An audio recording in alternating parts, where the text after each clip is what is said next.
Hello, everyone. Music Scene Investigation on the air once again. Rich Wildman here with you. Glad you're with us today. It's going to be a great show. It's a lovely 38 degrees where I'm at. I hope it's a lot warmer where you are. And I know that Pinky out in the chat room said it was 77 degrees where he's at. So whatever, dude. I'm not real happy about that. Yeah. Jealousy in the ranks. Yeah, I know. I can't, at least I'm being honest about it. And that's what you can expect here on Music Scene Investigation. Honesty above all else, because that's what we prefer. And when I say you can expect honesty, you can expect to hear it from our panelists as they review 3 new songs submitted by artists from all around the world for that purpose. They submit music just so that our panel from the industry can review that music and give them an honest, unbiased opinion, usually technical in nature, about that music. And that's what we do here on Music Scene Investigation. Glad to see you out in the chat room. Of course, if you're not in the chat room and you're watching this pre-recorded, you should. And please, we're inviting you right now to join us live every Sunday at 4 p.m. Eastern Time, 9 p.m. GMT, when we broadcast live across the internets. And you can also hear us on Music Scene Investigation Radio, as well as some of our affiliates in the recorded fashion, like Worldwide Indie Radio as well. So please don't hesitate to join us. And if you're a musician, you can submit music at musicsceneinvestigation.com. To your heart's content. Just go over there and you'll see a submit a song link at the top of the page. It's easy to do. Now, I want to introduce you to our panelists before we get into listening to some new music today. And to that end, I want to go first of all the way to New York City to Mr. Tom Chianti. Tommy, how are you, sir? I'm glad to see you're back with us. Everything going all right for you? Excuse me? Everything going all right for you? I just had all my blood transfused. Actually was donated by at least 3 of the Rolling Stones, as far as I know. And I'm feeling quite British. So you have a little mark, or I'm reading the a chat. Mark? I'm reading the chat. No, a little wood in you is what I'm going to say. Yeah, well, I've always had a little wood. Jagger, a little wood. Yeah. Never mind. No, that's like a company over here that sells stuff. I had to just really take a break and get myself resituated in order to put up with the stress and fabricated things in life. Yeah, let's be honest, Tom. Let's admit it right here and right now. You were at the Betty Ford Clinic overcoming your addiction to whatever. I'm addicted to Betty Ford. That's kind of what I figured. I wasn't going to say what you were addicted to, but now that you mention it. Her and Ethel. Ethel Merman? Yes. Yeah, I can understand that. Quite a voice on that lady. Oh, yeah. And the body that wraps around that voice goes on and on. I don't know what to say to that, Tom. I really don't. But we're glad you're back with us. Glad everything's going well. You're looking good, my friend. You really are. Thank you. I'm glad to be back, and hello to anyone who missed me. And with that, we're going to move across the pond over to Mr. Ian Husbands and talk to him a little bit. Ian, how are you, sir? Things going well with you? I'm good. Why the sunglasses today? The only man in the world who wears a T-shirt of himself, ladies and gentlemen. There he is, Mr. Conceited. I mean, Mr. Ian Husbands. It's not me. You say it's not you, but I'm beg to differ. Ian Blackwood and the Bipolars. Which bipolar are you that gets their own shirt? It's not me. You know. Okay, well, let me ask you this. Name the bipolar it is. It's Ian Blackwood. Yeah, I've seen Ian as well as our audience. Our audience has seen Ian, and I hate to say, but that is not Ian. It is. No, I have to disagree. The hair is shorter on the T-shirt. Okay, and it's still our Ian and not Ian Blackwood, I'm afraid. You have to take it up with him. I'm sorry. Did you just make that with a magic marker? I mean, come on. Can't you get a real T-shirt? Ian sent me this. It's like Breaking Bad, which I didn't watch, but apparently I should do because it's a program about making drugs. And apparently they've done a picture like this of the guy from Breaking Bad, and this is kind of like a thing. The only thing I can tell you about this shirt is you're going to have to talk with Ian Blackwood, have him invest a couple of more dollars, and get a colored picture of him on the shirt, with the blonde hair, and instead of that looks like you. It doesn't look like Ian Blackwood. It's Ian Blackwood. Maybe we should go and check him out and see if we look alike. But we're going to have to talk with Ian Blackwood and set him straight and have him a couple of more cents a shirt, and they could have done it all in multiple colors, and it would have looked more like him instead of you. I mean, you should actually bring a lawsuit against Ian Blackwood for stealing your likeness. I'm sorry, I think so. Ian has no likeness. Likeness. what you said. Well, regardless, we're still glad to see you and your shirt on the show today, Ian, of course. Yeah, as always. Thanks. Ian Blackwood, give me a call. We're going to have to talk about this, man. I can hook you up with a guy who makes T-shirts, and we'll do a better likeness of you and not Ian, the other guy. Just saying. I'm trying to help you out here. All right, everybody. Our guest panelist today, we're working to have him on before the new year, and we had some technical issues, but we do have him back with us today. We're happy he's back with us. And without further ado, Mr. Rob Puricelli with us today. Rob, how are you, man? Great to see you. And you, very well. But I'm going to talk quietly in case I break something, because it was just, yeah. So fingers crossed, touching wood and doing every other kind of superstitious thing. This is all going very well. I'm very well. How are you? We're doing great. I'll tell you now.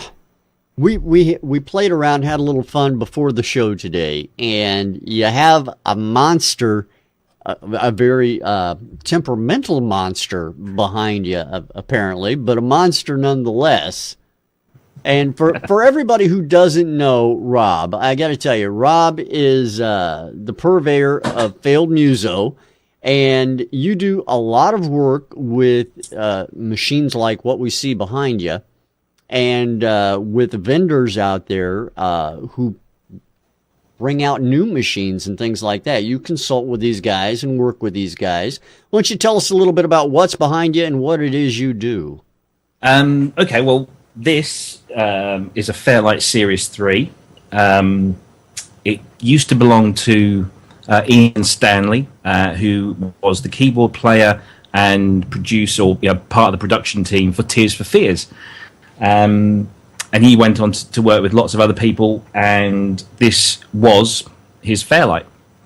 And we are, I say we, this is myself and a colleague from Australia who is a Fairlight expert, are renovating this, and we're taking our time, we're not rushing it, but it's getting there. But I think since we last spoke, I've actually found more pieces of produced music that this actual machine was used on. I find the Bryan Adams album that this has been used. I've actually got the samples on floppy disks. This Bryan Adams album, lots of stuff. It's quite a privilege to have this thing here. So that's one of my things that I'm doing when I'm not doing the day job, which is paying the bills. And I also, as you said, I kind of consult, test. Other stuff for other people, whether it's for development purposes or for review purposes. So the last thing I worked on testing was the new instrument from GeForce Software. It's an expansion pack for their virtual string machines. So it's a big library of virtual string machines from back in the day. But this new expansion pack has got lots of other things in it, including a Yamaha GX1. One of the holy grails of early synthesizers. And it's also, have we got time for a real quick little story? Because it's a really cool story. So some years ago, a friend of mine used to play in a band in the 90s, and he had two instruments. He had a Yamaha DX27, and he had a Godwin String Symphony 849, which was just a string synthesizer, pretty much an Italian badged string synth, but one of the most gorgeous sounding string synths out there. And he said to me one day, so I've got these keyboards and they're broken. I'm going to throw them in the skip. And I said, no. Give them to me. I'll see if I can either fix them myself or find somebody who can. So the DX27, easy. That was just a burnt out PCB. Cleaned that up, worked a treat.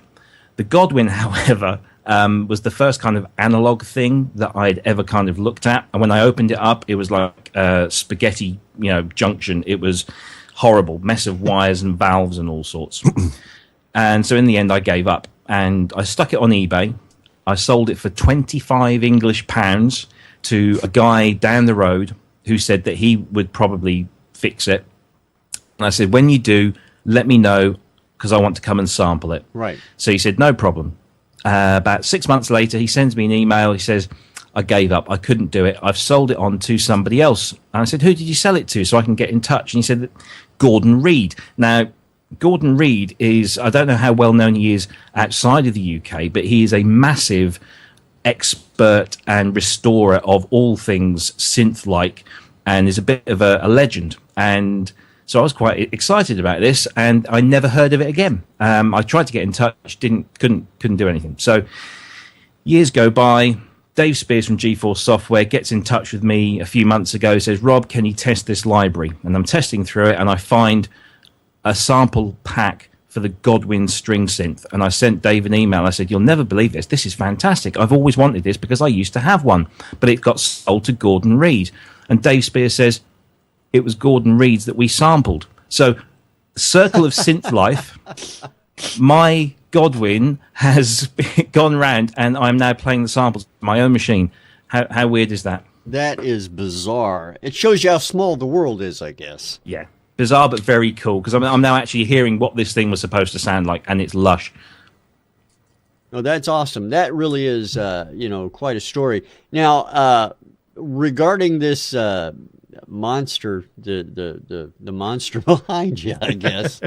Now, we played a little bit with it, or you did, I guess we should say, prior to going on the air. Do you think, fingers crossed, that it might be able to do a little something with it for us now? I know there are probably a lot of people out there who know what a Fairlight sounds like, but may have never actually seen one, let alone seen anyone play one. Well, if anybody wants to see one of these things close up from a geek perspective, then just go and check out my YouTube channel, which you'll find on the blog. So go to failmuso.com, and there's a few videos there. But as I was explaining before the show, this thing, you really have to unlearn every kind of paradigm that you've ever learned in terms of using computers and musical instruments, because this was the dawn. These machines were the first computer musical instruments out there. So everything's really primitive and takes a long while. And we are still in a position where we're not actually able to use half of the machine. We're only making certain things work. But yeah, have a listen to this. All right. I can't play much.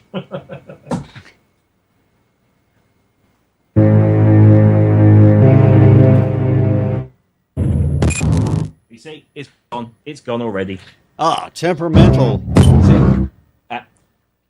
It's this is it. I mean, half an hour ago it was fine, and now it has. I don't think it's crashed. Let me see if I can load another sound. It sounds over the headphones here like it's about ready to crash.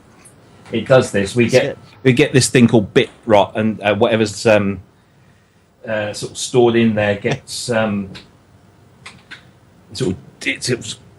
diminishes over time, kind of thing. It's let's see if this works.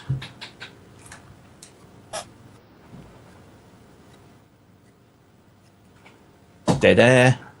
Oh, here we go. No, she has died, I'm afraid. Yeah. So this is what I'm up against. But, I guess, machines at that age can be temperamental, just kind of like my ex-wife was, and not much you can do about it, No, this is it. But even when these things were new and in the studio, they would do this. And what would happen is you'd have a dedicated engineer who would be there just solely to operate the Fairlight, because most artists, they didn't want to spend all that money, so they'd go into a studio, they'd hire one, and with that would come an engineer. And I've heard many a tale where they'd be working on something, the Fairlight crashes, so everyone goes out for a cup of tea or for lunch or for 2 or 3 cigarettes of varying natures, and come back and when the guy's got it working. So I'm gutted now, but look, the screen's working, and it did kind of make some sound. It looks pretty. Yeah, and you can't really see it. Can you see? I've got these magneto optical drives now. I thought they were 8-inch.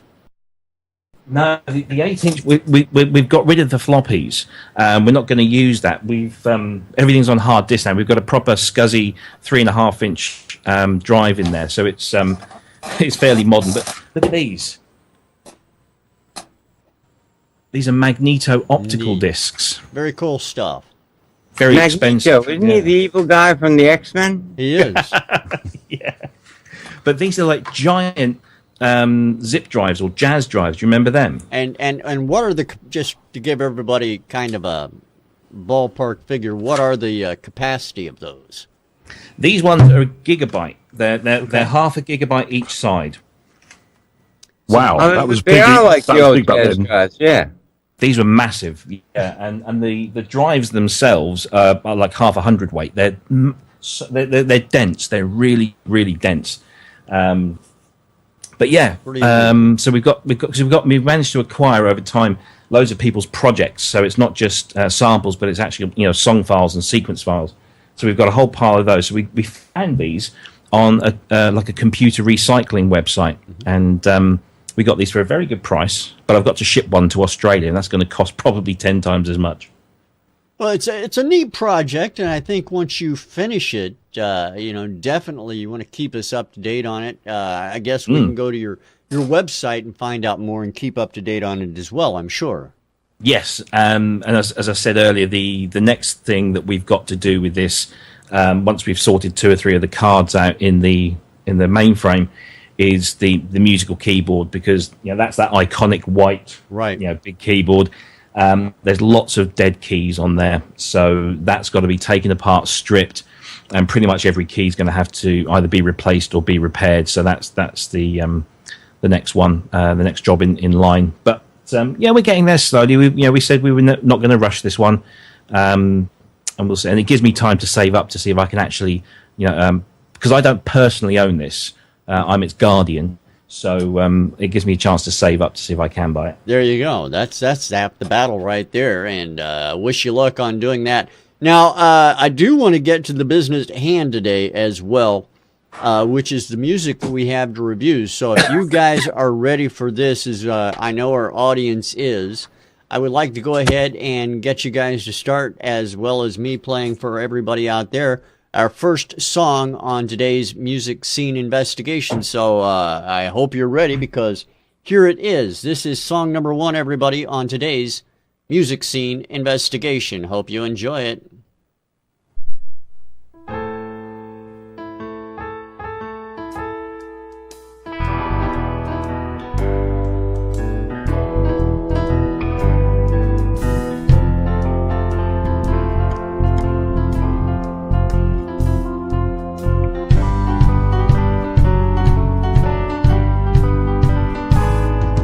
And moving on to find a song to sing tomorrow. Remembering all those lively news, and plus the ones of sorrow, and tales as well to be told.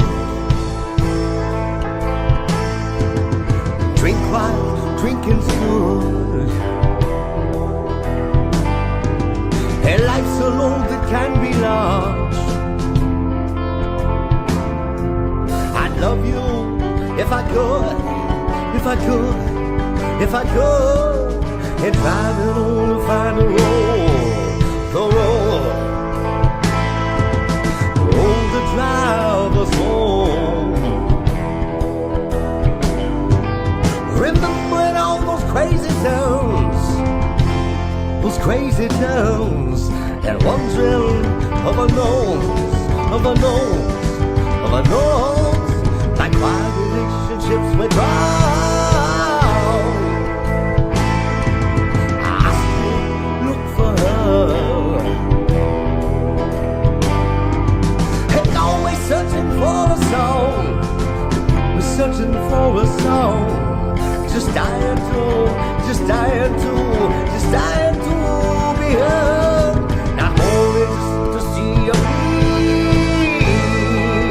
bleed until you die. Those stitches meant that heart and greed. They meant that heart and greed. 'Cause you're pissed at what you got now. You're pissed at what you're not. I'm not happy just to see you cry. What best for you is long away. But to hear your little whisper cry, to hear your little whisper cry, it proves the time, it proves the time, it proves the time. What's wrong?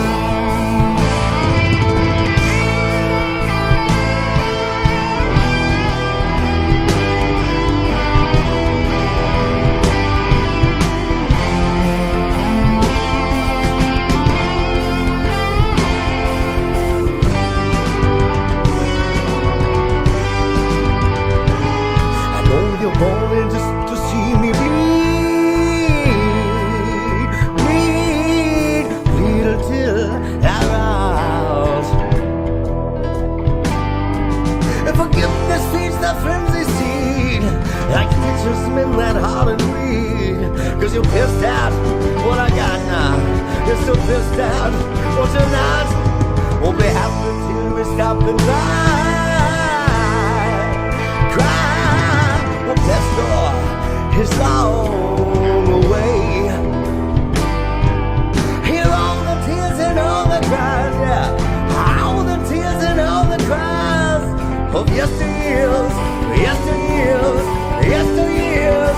Joyful refrain, refrain, refrain, refrain, refrain from me. We'll do it again, we'll do it again, we'll do it again, we'll do it again, baby. Yesteryears, yesteryears, gone, goodbye.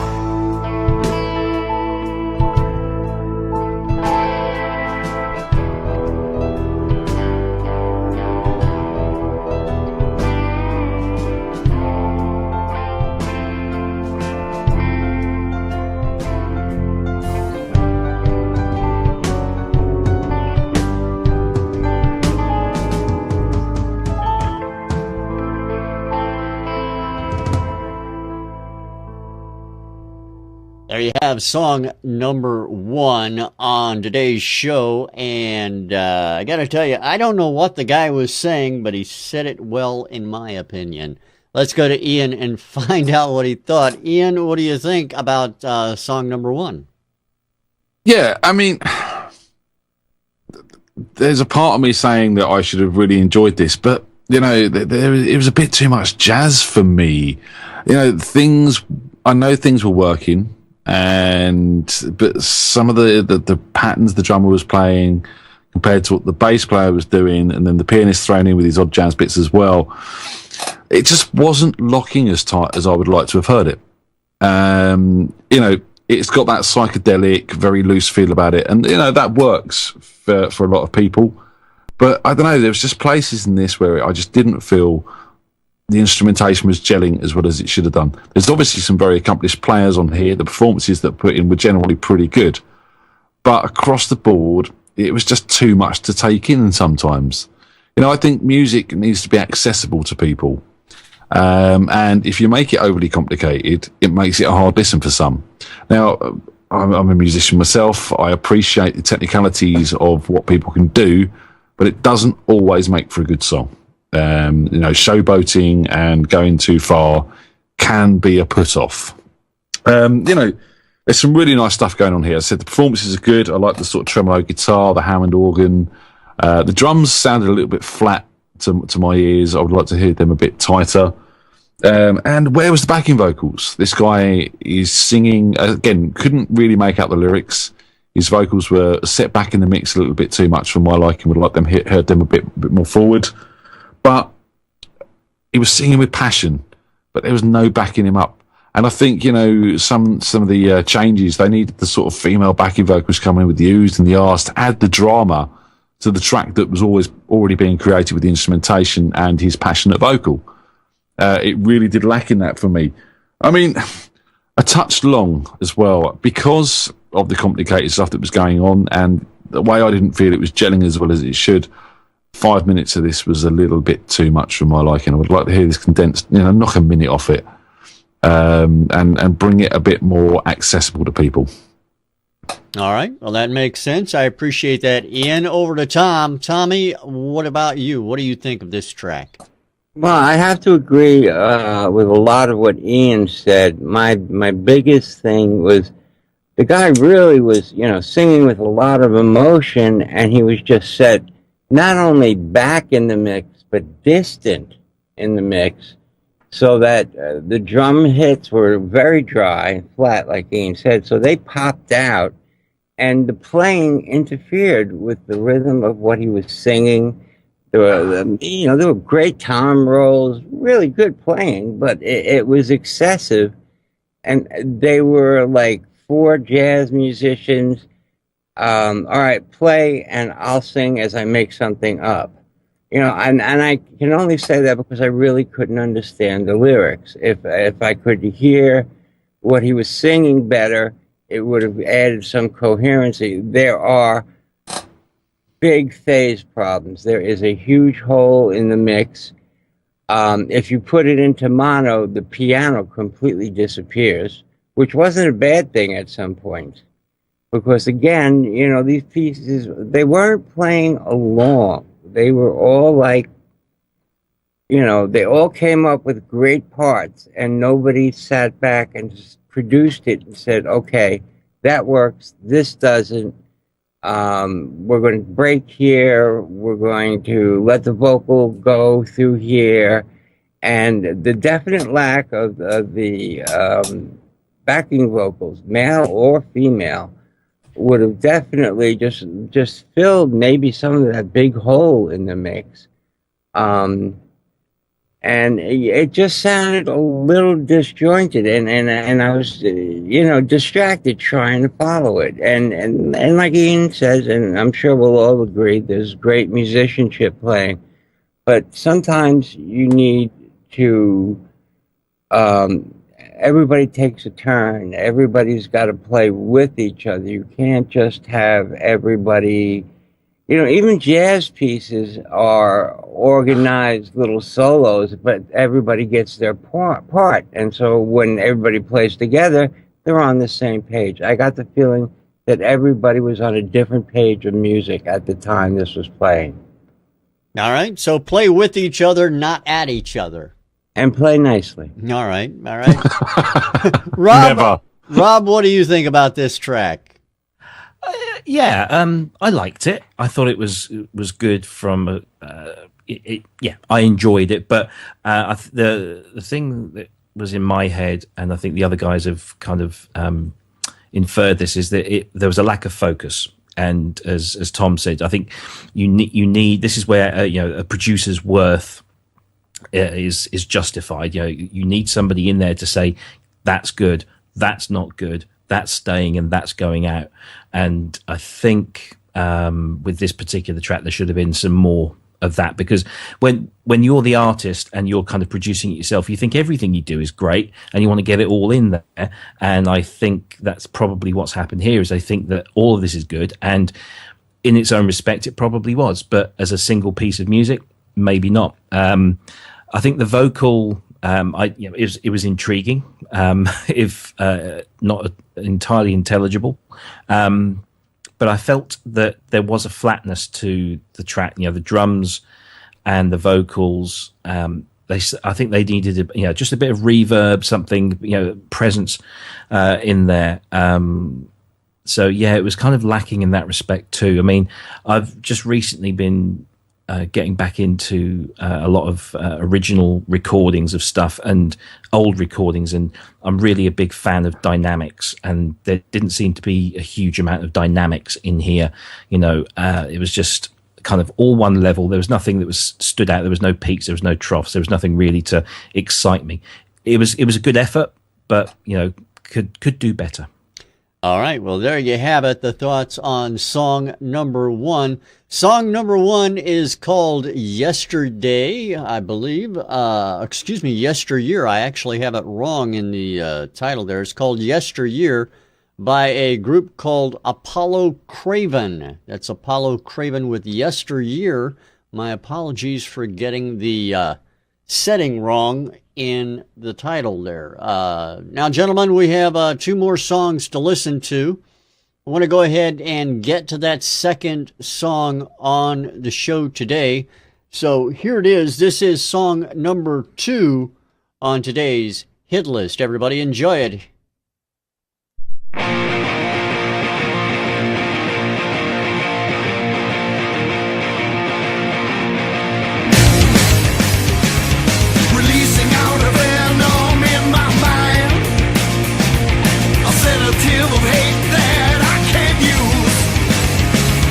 Developing a plot throughout this time.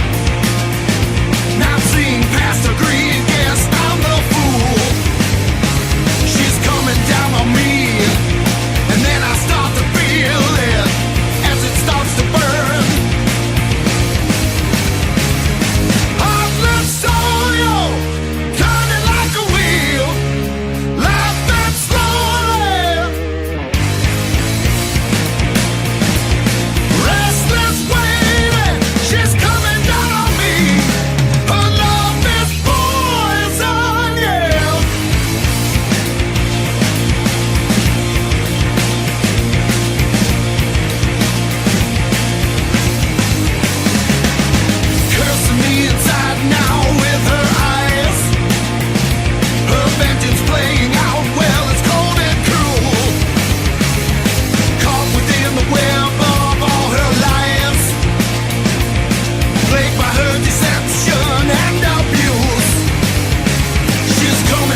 And that's song number 2 on today's MSI. We're going to start this round out with Mr. Tom Chianti. So, Tommy, talk to me, man. Tell me what you think of track number 2. Kiss fans unite. It very much reminded me of them. Their recording as well, and the vocal was a little low in the beginning, but then when he started to go up and really get into it, it was well heard. I liked it. This is not my real most favorite type of rock, but it to me, the guitars, again, a little bit too much stereo-wizing going on that just made them too wide. If they brought them in more, maybe they would have driven more. They were nice and big and maybe a tad loud, but I was missing the drive. I wanted to hear a bigger bass. You know, the bass was there. I could hear it, but I just, bottom end wise, I just wanted to hear, it was exciting and it should have been more exciting. And again, it's not a bad mix. I think maybe the sound the guitarist picked didn't have as much attack as I would have liked. It's a preference thing I'm going by here. I just really wanted to hear those big guitars really pounding and driving, and that was missing. Guy's got a great voice. Guy really sang. Could have had some, small answers back and forth, some chants or something. But, short, sweet, to the point, nice drum playing, clear mix. It just, I'll go back to what Ian said about the first song. I should have liked it more than I did. But for some reason, whether it's because I wanted to really hear those guitars driving, or it was just too wide. It just lacked something for me. All right, Tommy, thank you very much. Over to Mr. Rob Puricelli. Rob, what are your thoughts on track number 2?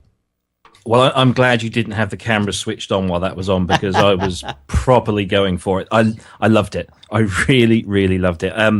It was kind of classic 70s American rock, the kind of stuff that, I've got a couple of CDs that I've made up. Whenever I go to America and I'm driving, I put these things on, and it's loads of like 70s classic American rock. And this was really, put me in mind of that kind of stuff. The first thing that really jarred me, though, was that intro where the guitar is panned hard right, and then after, I think it was 4 or 8 bars, two or 3 bars, it just comes in full stereo, and it was just a little bit too jarring. And then it does it again about 2/3 of the way through. And I know why they do it, because it's a trick that's been done before, and it does kind of, it just breaks that dynamic up. But it was a little bit too much. It could have been done differently or better. I'm not entirely sure how, I don't know. But that was the only thing that I could find wrong with it. The production was great. You could hear absolutely everything.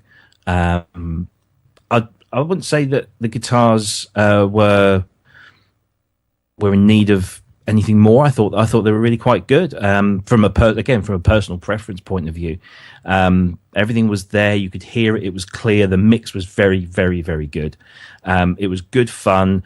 It was not overtly complex. You could hear that the drummer was clearly very good, and pretty much everyone playing on that was very good. But they didn't go overboard. But they were technically solid. It was locked down. It was right. It was just great.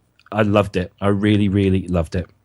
All right. Well, thank you very much, Rob. Over to Ian. Ian, what do you think? Yeah, pretty much the guys have said my review. I love the track. To me, reminiscent of bands like the sort of early Soundgarden stuff combined with Clutch, which is a bit more of a sort of modern band. Just that groove and that vocal. They've got that Ozzy Osbourne treatment on that vocal as well, and it works for this track. And as much as this didn't have backing vocals, it didn't really lack them too much. Agree with Tom. Maybe some question and answers, to sort of a little bit on the Poison line and stuff like that towards the end would have brought it up a little bit. But otherwise, there's not a lot bad to say about this at all. Strong arrangement. Love the guitar solo, that wah coming in harmony towards the end of the outro as well, which was really nice. That sort of real crybaby sound, and I like that. But the guitars sounded big, they sounded solid, the band was tight, the drummer was absolutely spot on. And, you know, what he was playing was not your standard groove. He was playing some real off beats and some odd patterns there, but they worked and everything locked together. Yeah, bass could have been more. I mean, it really is a preference thing, isn't it, from that point of view? Some people like the guitars to drive, some people prefer the bass to drive. This, for me, worked. It's just got that dirty, bluesy, heavy groove to it, where everyone's there, everyone's locking together.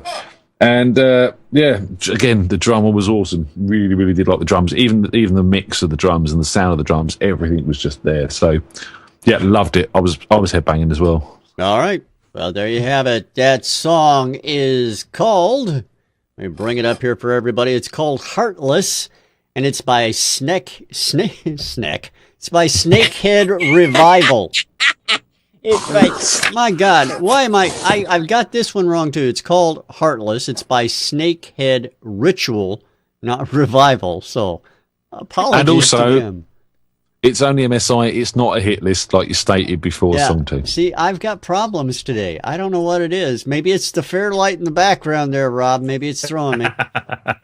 I play keyboards, and I get a little flustered with a keyboard like that in the background. He only normally does this when it's women on the show. Yeah, so it's got to be the keyboard because it sure as heck isn't Ian Tomer. Yeah, Fairlights are female. There is the fair. This is true. Do you have a name for the Fairlight, Rob? I don't know. Should I have one? I was just going to ask because if it's a female name, then we all know what the problem is. Well, yes. Yeah, It's very temperamental, so yeah. It would... What was the name of the car? Well, what was the film? I can't even remember what the film. Nicolas Cage and Angelina Jolie. They were out stealing the cars. Gone in 60 seconds. Gone in 60 seconds, yeah. Lola. Was it Lola or something like that? I have no idea. No idea. Yeah, all I know. That's what the Fairlight should be called. All I know is I hope I got the next title and placard right, because if I don't, well, then it's all a bust. But that's just kind of the way it goes. Anyway, that was... We interrupt this broadcast to apologise. Yeah, so I have been sacked, by the way.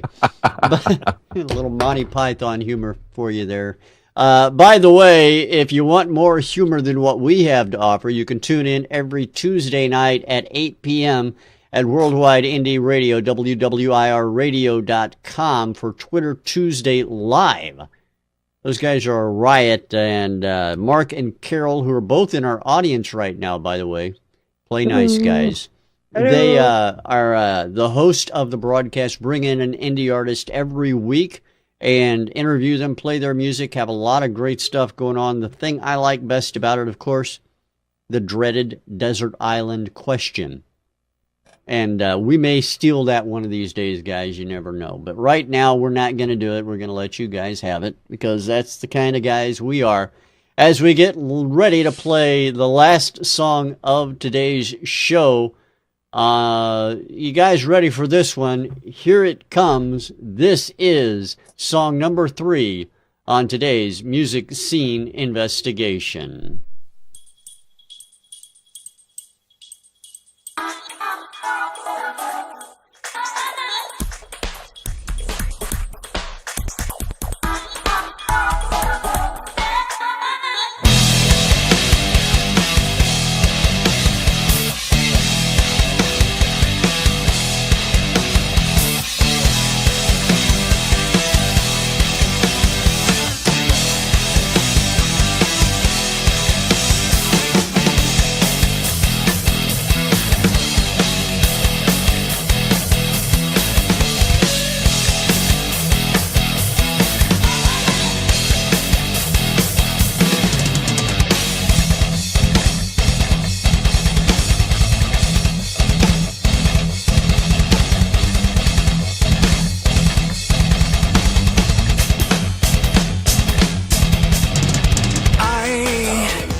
Intelligent conversation.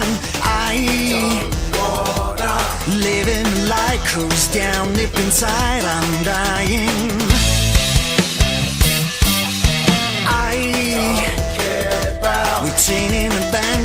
selecting a point from which to play. Deciding an option or choosing a time to come back. I can live without you, I don't care about your love. I can live without you, I don't care about your love. Open your eyes and look around. I can live without you, I don't care about your love.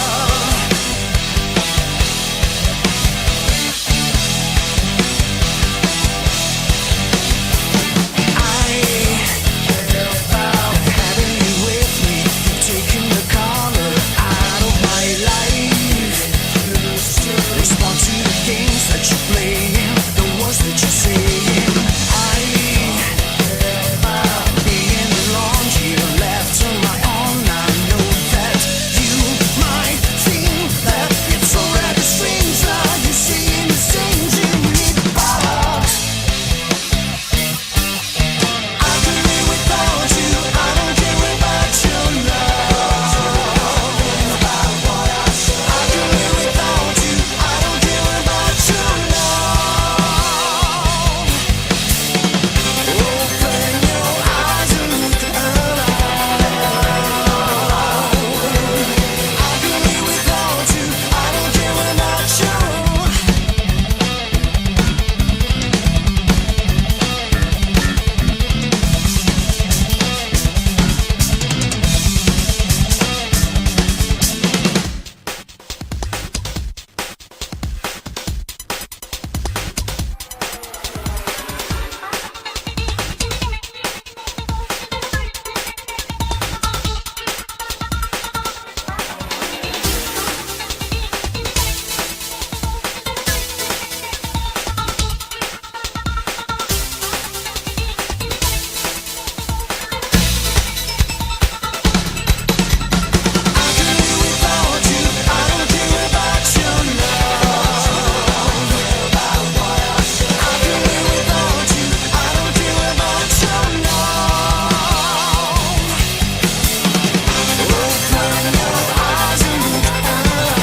you, I don't care about your love.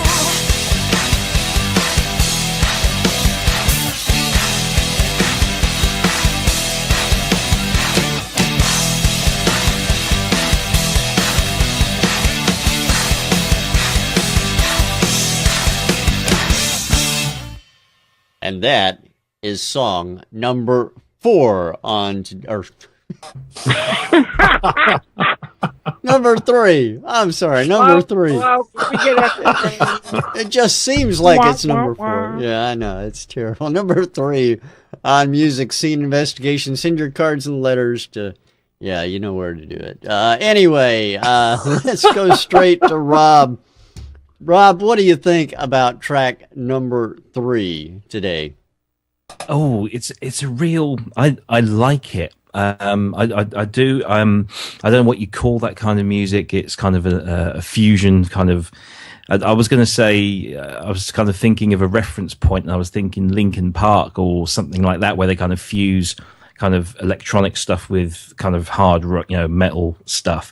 But it's not that. It's definitely not that. So hopefully I won't have offended anyone with that. I like it. I like the whole song. I'm always astounded at the quality of songwriting that I hear when I'm on this show, and I really like it. The background vocals, that kind of Q&A stuff that's going backwards and forwards between the lead vocal and the background vocal. The BVs needed a bit more definition. They needed something there to, whether they just needed bringing up or whether they just needed something to make them stand out a bit more. I like the chord progression in the chorus. That's very nice. I like the little twinkly arps. There was a lot of contrast. There was this kind of death metal drumming kind of going on, thumping bass and chunky, guitars, and then there was a sprinkling of synthesizers and the arpeggios. I liked the little break, 2/3 of the way through. That was a nice, again, dynamic. That's my word of the week. it was a little bit light on the low end in everything. I thought that there could have been a bit more oomph. Now, I don't know whether I'm always a bit dubious about saying that because I'm listening across the internet, and I know that we've got fairly good quality, but I know that the internet can strip away some of those lower end frequencies. But it just needed a bit more for this kind of song. It just needed a bit more oomph. At the end, there was this kind of clapping thing going on, and it didn't sound like real proper hand claps, and it didn't sound like any kind of hand claps from a drum machine. It sounded a little bit weak. It sounded, if you're going to do it, but just a bit more to it. I really like the song. I like the contrast. I like the between the two styles. But yeah, backing vocals a little bit more, and a bit more sort of bottom end. All right. Thank you very much, Rob. Over to Ian Husbands. Ian, your take on track number 57 today. I just like to make a motion that this week we put an extra witness statement in to make sure that people did witness your worst mistakes of the year so far. You're going to have an extra category next year for worst mistakes made during a show. Or at least most mistakes made during a show. Yeah. Make your votes now. Rich Wildman. Or Rich Wildman. Anywho, right. Really like the track. Really do like the song. As a song, the arrangement, the performances, the writing is there, but the mix is all over the place to my ears. The Vox, or as I've written down, the vocals and the backing vocals were set back, and again, you were struggling to make out exactly what he was saying all the time. There's some really nice backing vocals going on, but again, they were just getting lost in the din. The guitars, that sort of hard stereo left and right, it works, but I found that those guitars were too wet. I wanted to hear them drier. I wanted to hear them more like the guitars on the track we heard before. That bigger sound, that bulkier sound, they seemed a bit sort of MIDI, lacking a sort of bit of top end and a bit of bottom end clarity. They just seemed a bit all sort of sat in the mids there. The way they were sort of doing the fusion of the genres, the sort of electronica meets the metal, it works. It reminded me in parts of a band called Censor, which I used to love. But the synths, when they were cutting in, they were sitting too much up in the top end. In some cases with some quite spiteful frequencies, which were a little bit jarring to listen to. And, when the synths came in, you really knew they were there. Across the board, I found it was drum and guitar heavy. Again, the drums sounded pretty good. Little bit more in the top end as well, I thought, on the drums. They were all sitting sort of towards the mids. The guitars were up front as well. Good dynamics, though. Did like the dynamics from this track. The one real bugbear on the arrangement came in when that electronic drop came in, and it went to the sort of electronic beats and all the sort of fancy synths. It was nice, but it was largely irrelevant to the rest of the track. And what I was hoping was going to do is it was just going to drop down that beat for 2 bars and then slam back in with that chorus, and it didn't. And I think, you could lose a good 30 seconds with making that edit work on that back end. It just seemed to go off into nowhere and didn't really have a point in the rest of the track. I kind of got a little bit bored of that. As I said, I just wanted that 2 bars of breakdown to that beat and then slam that song back in. Otherwise, it was good. I enjoyed it. It's a good listen. It's got a big poppy, catchy chorus with some great production going on. Just the mix needs sorting out. All right. Well, thank you very much, Ian. And just to let everybody know, I am kind of monitoring what's going on with our feed. And I see that's the problem. Well, I see a couple of issues where it looks like something might be dropping out between here and Justin TV. And I'm not exactly for sure if it's a server issue on their end. I'm going to have to take a look at their forum, support forum after the show. And I'll try and put up a post on the site to let you know exactly what was going on. But let's go over and hear what Tom had to say about song number 3 today. Tommy, what do you think of that track? I think these guys should just strip down all the extra production. The synths were good. Could have been a lot less of them. I agree with Ian on the electronica break. But the drumming and the guitars were working as far as driving. this had the drive that I was looking for in the other track.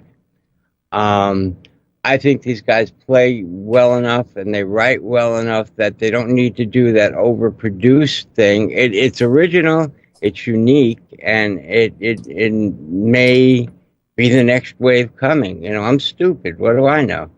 But I think if these guys just go back to their roots of the heavy metal, the big double kicks and the driving guitars and bass and the vocal answer and lead answers and the background was a good idea. They were a little weak in where they were placed in the mix. They should have come up, like Rob said. And I just, again, I really wanted to like this song more, and I really liked the parts where it was just the guitars and drums and the vocals driving. It just, all that other stuff, I think, you know, is very cool. Kudos to the producer for originality. But, you know, I think these guys can just go straight ahead and raw rock it. All right, Tom, I appreciate that. Thank you. And let's find out who that song was by and the name of it. That's, if I wrote it right, that song is called Live in a Lie, and it's by a group called Last Mistake. And what do you know? I did write it correctly, so that's good. Live in a Lie by Last Mistake. We appreciate your sending that track into Music Scene Investigation, and we appreciate everybody who sends their music into the show. And if you want to send yours into the show, as I said, you can do that very easily by going to MusicSceneInvestigation.com. Now, gentlemen, you have to do what you do every week and select a song of the week. So I'm going to let you guys discuss it, make your selection. Well, it's easy for me. I'm going to jump straight in. I think number one, we all felt had its issues. They just need to sort of arrange that better so the parts work together a bit more. Number two, I think blew myself and Rob away especially. And number three was good, but it has got its problems. So for me, it's an easy one. Number two all the way. It was the best produced. It was the best written song there. It's ready to go. All right. Tommy, Rob, what do you guys think? Go ahead, Tom. Well, I can pretty much see the way this is going. And you know, admittedly, mix-wise, and even though it didn't have the drive, I said I should have liked it more than I did. I said that about both of them. 3 has just so much potential just to kick butt that I'm sadly going to have to, not sadly, I mean, it's a great track. I'm going to have to go with number 2 also. All right. And what do you think, Rob? You going to go with the guys, against the guys, or out on your own? Oh, well, just to sort of surmise, yeah, track 1, lots of good stuff potentially, but needs focus, needs bringing together. Track number 2, just the second those guitars came in, that was it. I was sold. It was great track, great song, great performance, technically superb. And the third one, I really want to like it more than I actually do because of the slight niggles that are there. It's a no-brainer for me this week, and it's number 2. All right. Well, it is unanimous then, with track number 2, Heartless by Snakehead Ritual, being our song of the week choice. And, of course, we want to hear what you have to say as well on our witness statements. Go to our Be a Witness page and fill out those witness statements. Let us know what you think of the music you heard on today's broadcast. We'll bring you the results next week. And, of course, before we get into any more business, I want to remind everybody that next week we are having our vote off for our Artist of the Year award. Last week, we had our Artist and Panelist of the Year award show where we take and present those awards. And unfortunately, due to some inconsistencies in the voting process, we've had to call it a no-go with the Artist of the Year vote that was made at that time. And we're taking our top 3 vote getters from the first vote. Michelle Lockie, Dylan Locke, and Jimmy Mowry. And we're putting them in a vote off, which is going to be held on the 26th of January at 4 p.m. Eastern Time. So please come and let us know who you want as Artist of the Year next Sunday. Rob, I really appreciate you being with us today, man. I thank you so much, and too bad the Fairlight just gave up the ghost on us. It seems that we can never have a broadcast with me involved where there's something that doesn't go wrong my end. But the most important part was that the call stood up and everything was okay in that respect. So on that, I'm just, yeah, great, wonderful. And I really, really appreciate you guys asking me. I really enjoyed doing this. So thank you very much. I really enjoyed it. We always have a good time with you on, and we thank you as well. Thanks to everybody out in the audience for joining us as well. Tom, Ian, and Ian Shirt, thank you as well. So I'm really going to have to call Rob, Ian listen, Blackwood. let's That's put all it there this is way. to it. If I may, Rich, Yeah. the Farlight far surpassed Rich in its performance. That's true. That's true. Shut up, Ian. All right. Thanks for being here, everybody. We'll see you next time right here on Music Scene Investigation. We're going to play out right now. After Ian stops me and tells me who our guest is next week, we're going to play out with Heartless from Snakehead Ritual. Ian, tell me who we get on next week. We have no guests because we're doing the vote off, so it's just going to be the three of us. Then why were you interrupting me? Because my shirt thinks it's funny too. All right. Thanks for being here, everyone. We'll see you next time right here on MSI. Bye. Bye.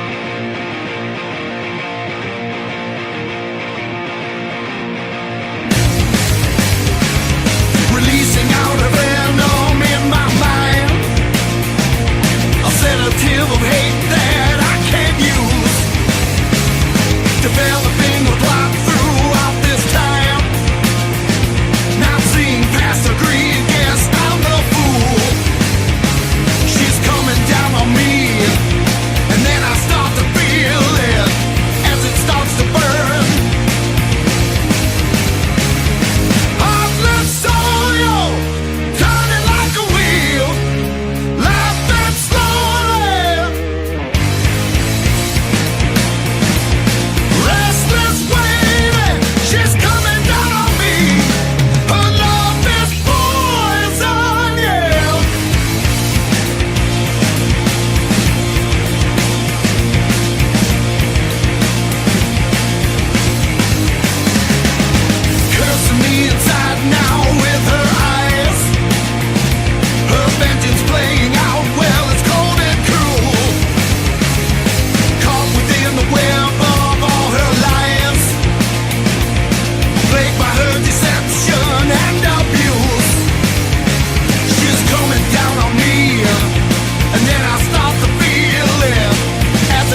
my own